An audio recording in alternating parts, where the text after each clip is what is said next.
Since the beginning of time, humankind has been fascinated by mysterious relics, sacred weapons, forgotten scriptures, and mythical artifacts said to hold supernatural powers. But what if I told you that one of the most dangerous regimes in human history, the Nazis, also believed in these myths?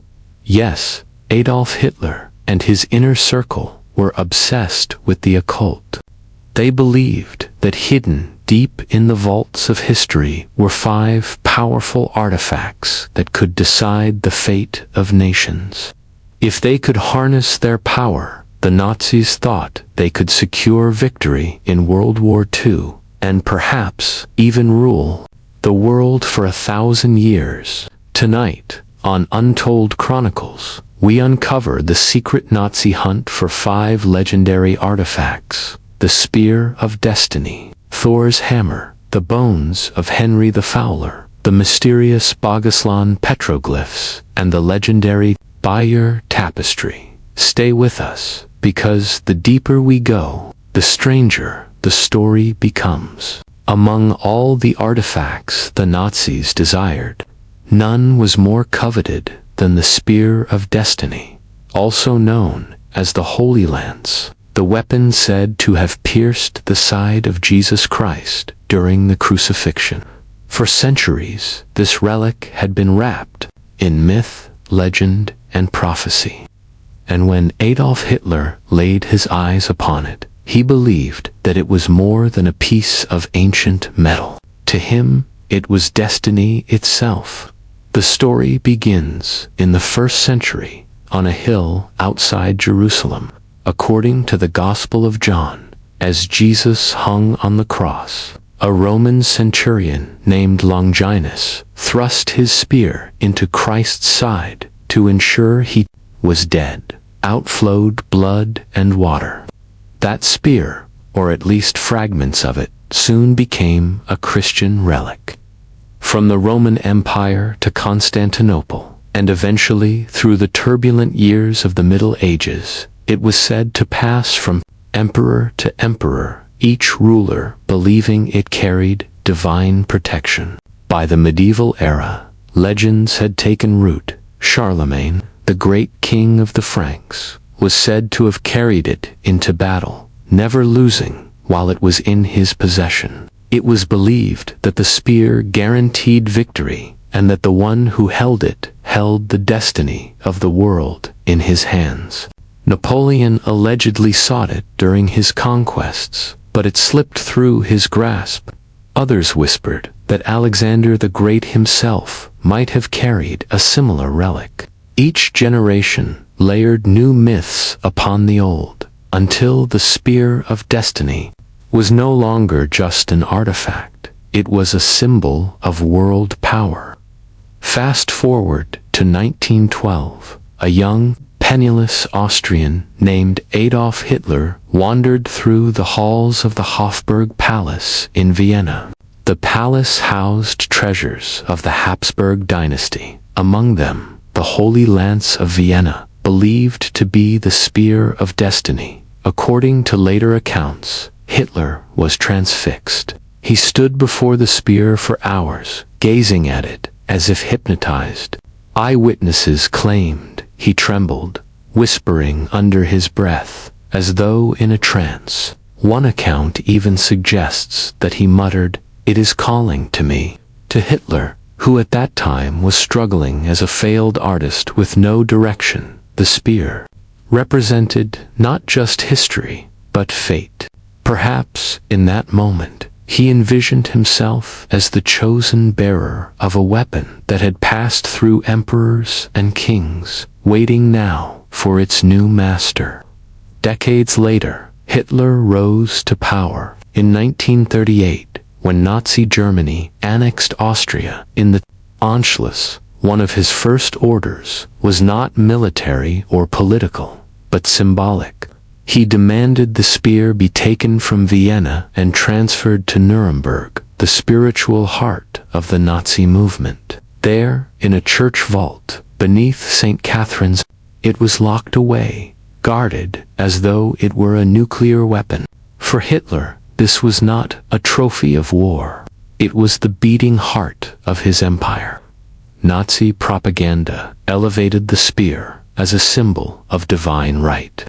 To Hitler's inner circle, obsessed with mysticism and occult power, it was proof that history itself had chosen their Führer. Some historians suggest that the spear was even incorporated into Nazi rituals.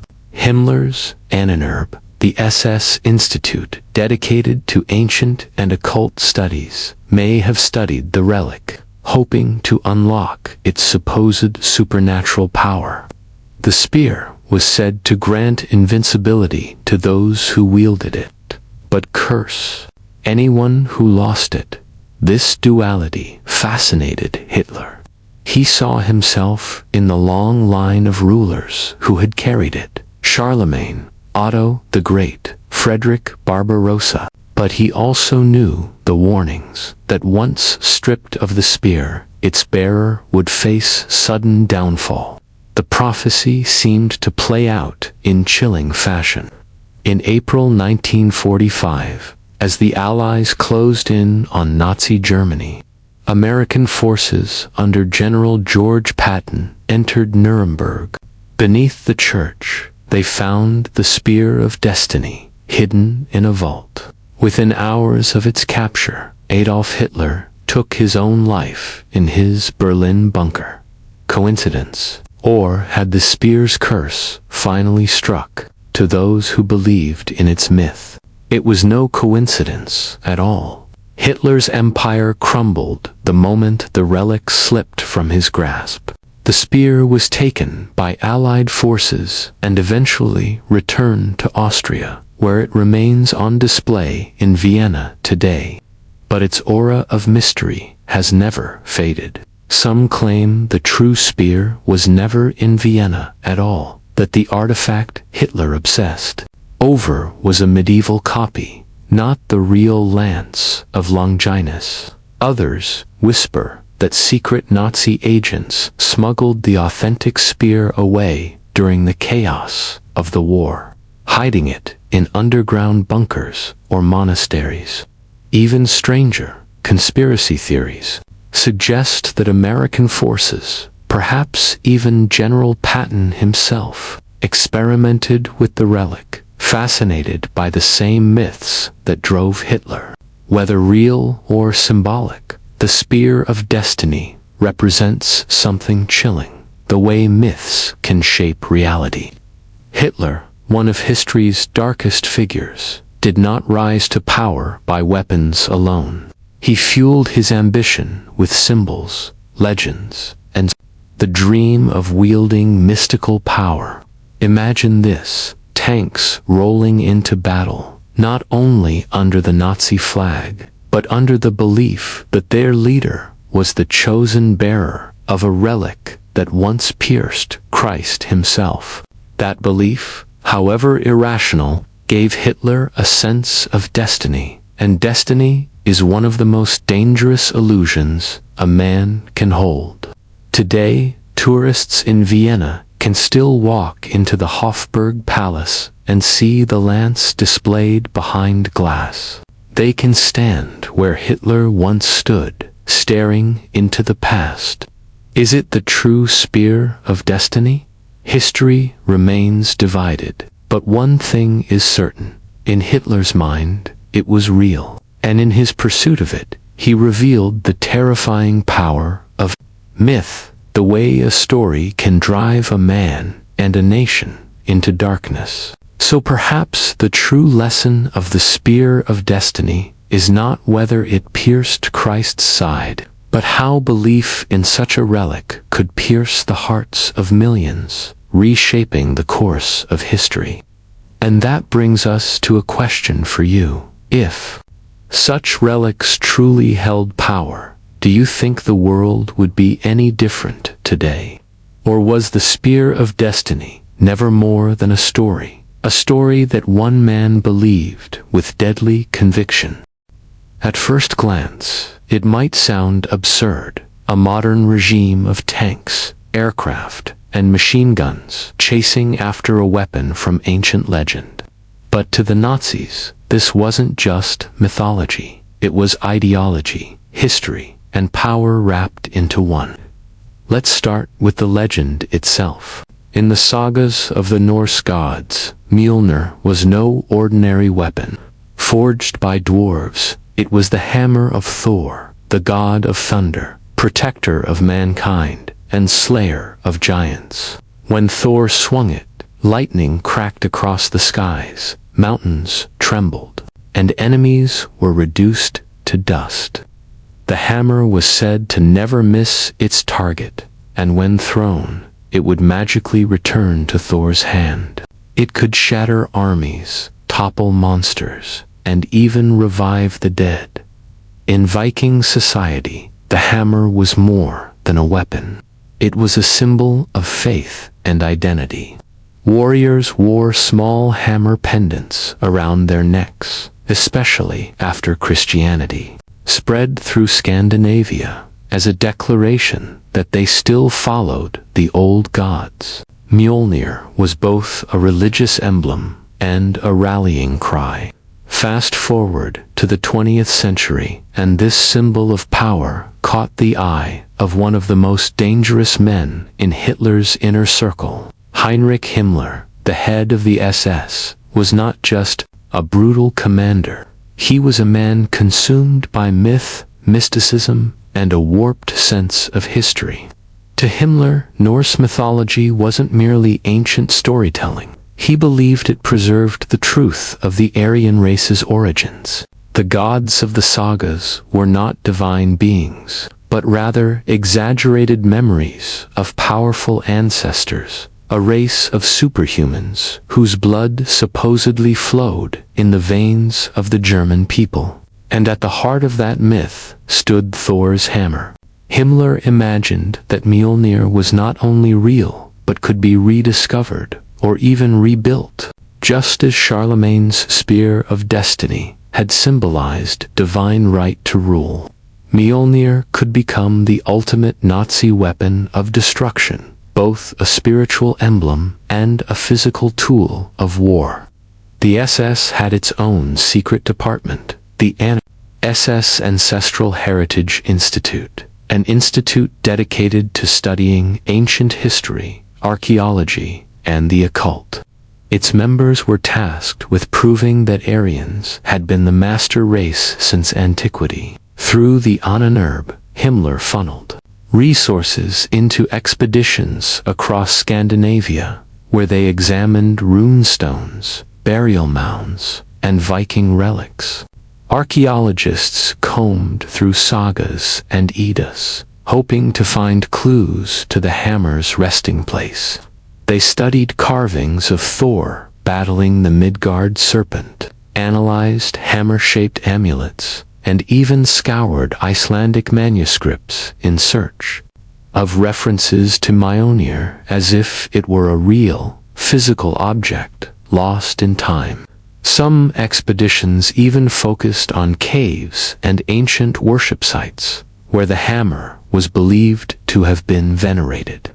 The SS was willing to treat mythology as archaeology, as if Thor's hammer might someday be unearthed like a buried sword. But Himmler wasn't satisfied with stories. In his vision, myth could merge with science. What if Thor's hammer wasn't just a magical artifact, but some form of lost technology? Nazi scientists, already experimenting with rocketry, jet propulsion, and atomic energy, speculated whether ancient weapons in myths could be misunderstood accounts of real technology. Just as lightning could be harnessed through electricity, could Mjolnir have been a kind of energy weapon wielded by forgotten ancestors? This may sound like science fiction, but within Nazi circles, such ideas were taken seriously. Some even theorized that Himmler dreamed of recreating Mjolnir, forging a hammer-shaped weapon that could harness electricity, magnetism, or explosives, a hybrid of myth and modern science. In Nazi propaganda, this wasn't fantasy. It was destiny.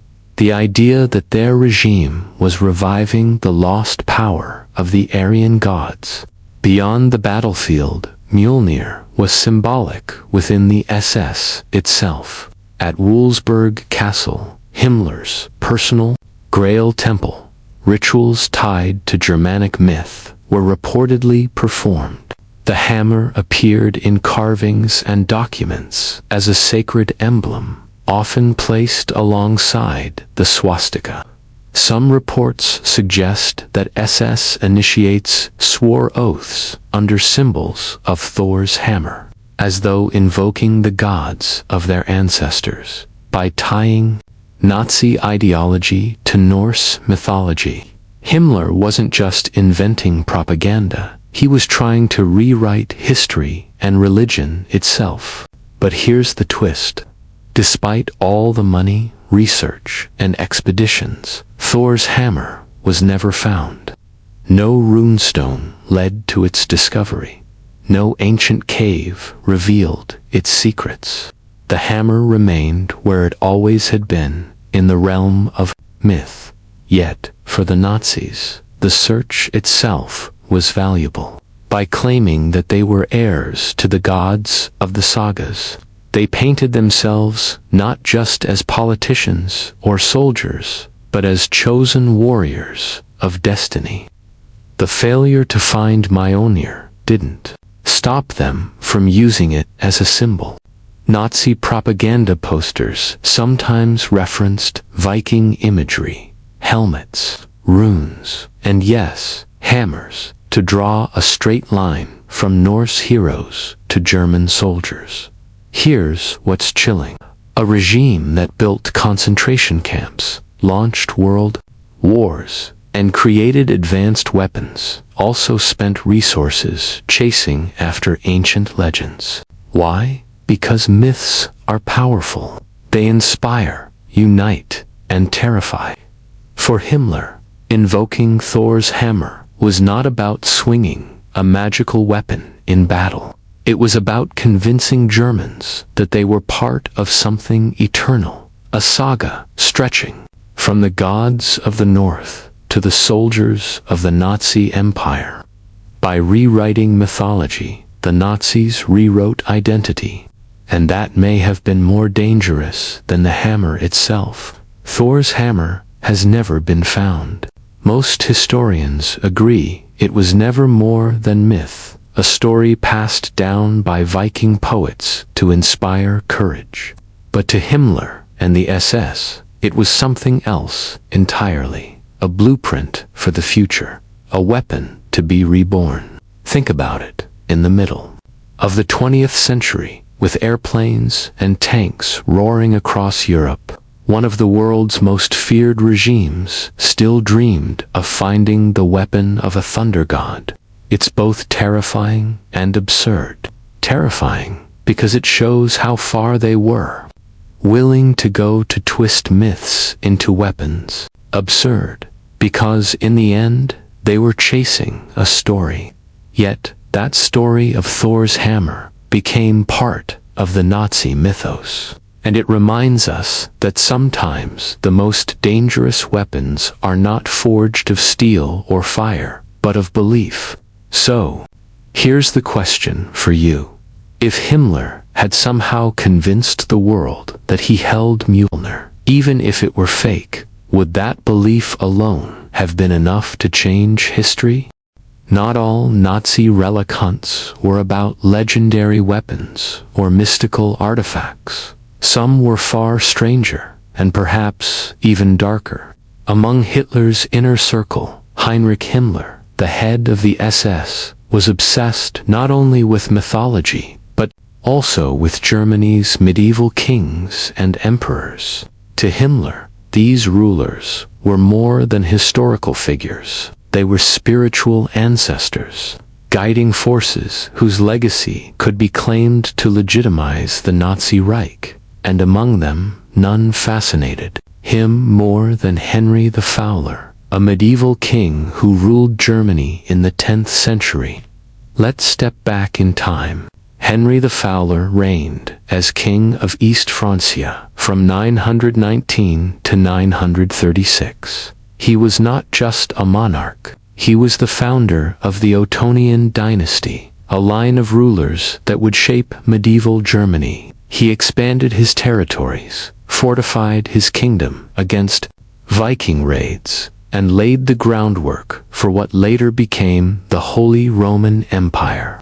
In medieval chronicles, Henry was remembered as a warrior king, a hunter, and a man who embodied German unity at a time of chaos. He earned the title the Fowler because, according to legend, when messengers came to tell him he had been elected king, he was out catching birds with his falcons.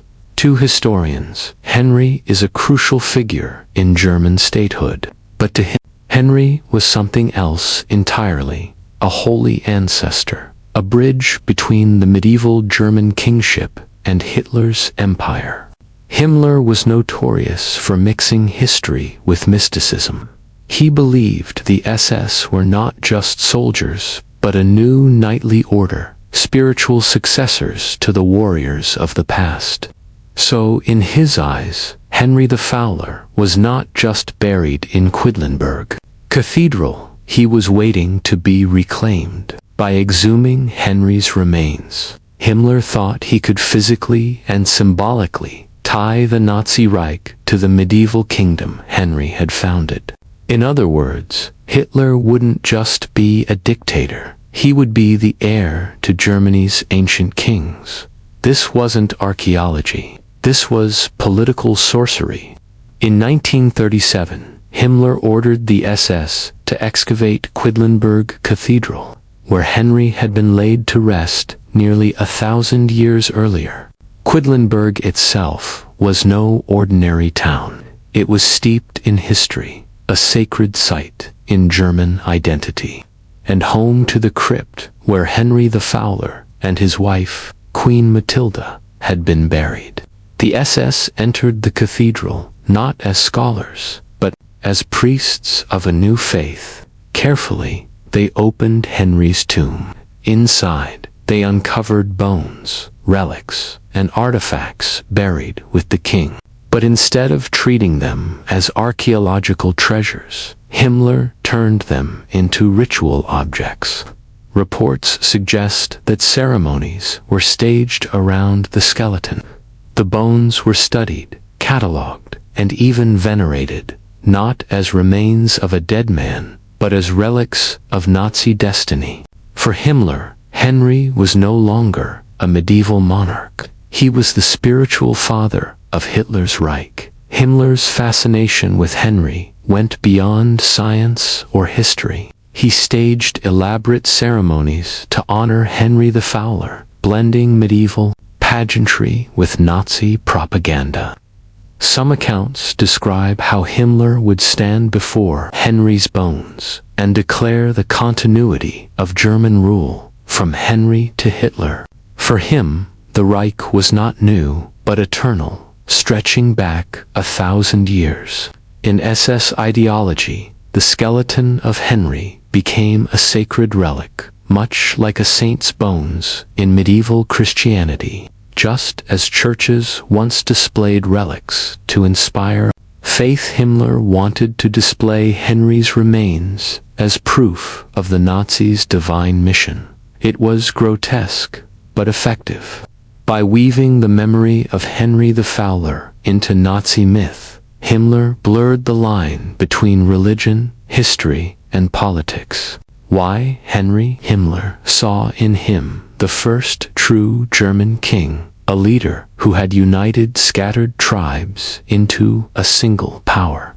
By linking Hitler to Henry, the Nazis could claim to be restoring an ancient order, not creating something new, but reviving something timeless. This idea of continuity was crucial to the Nazis. History was not a series of events, but a destiny.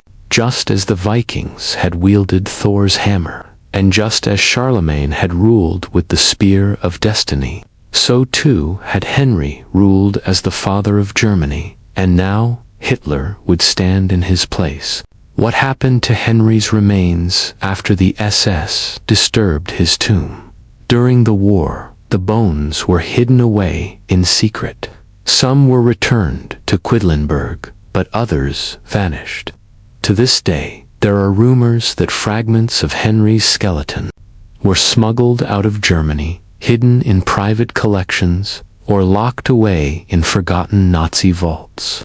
In the chaotic final months of the Third Reich, sacred relics, from artwork to bones, were scattered across Europe. The remains of Henry the Fowler may still lie in some hidden chamber, waiting to be rediscovered. The cathedral at Quedlinburg eventually restored the tomb, but whispers remain. Did Himmler take part of Henry with him? Were bones secretly used in SS ceremonies at Wolfsburg Castle, the so-called Black Camelot of the Nazis? The truth may never be fully known. For Himmler, bones were not just bones. They were symbols, weapons in a war for identity. By turning Henry the Fowler's remains into Nazi relics, he rewrote history itself. It shows us something terrifying about the Nazi mindset. Their power was not only built on tanks and guns, but also on myth and memory. They weaponized history just as effectively as they weaponized propaganda. And perhaps that is why these relic hunts still fascinate us, because they show a regime trying to control not only the present, but the past. Think about it. 1,000 years after a king's death, his skeleton was dug up and used in ceremonies by one of history's darkest regimes, not as archaeology, not as history, but as ritual magic to justify a dictatorship. So here's the question. What if Himmler had succeeded in making Henry the Fowler's bones a permanent Nazi relic? Would Germans have come to see Hitler not as a man, but as the chosen heir of a 1,000-year-old kingdom? It's a haunting reminder. Sometimes the past is not just studied, it's stolen, twisted, and turned into a weapon.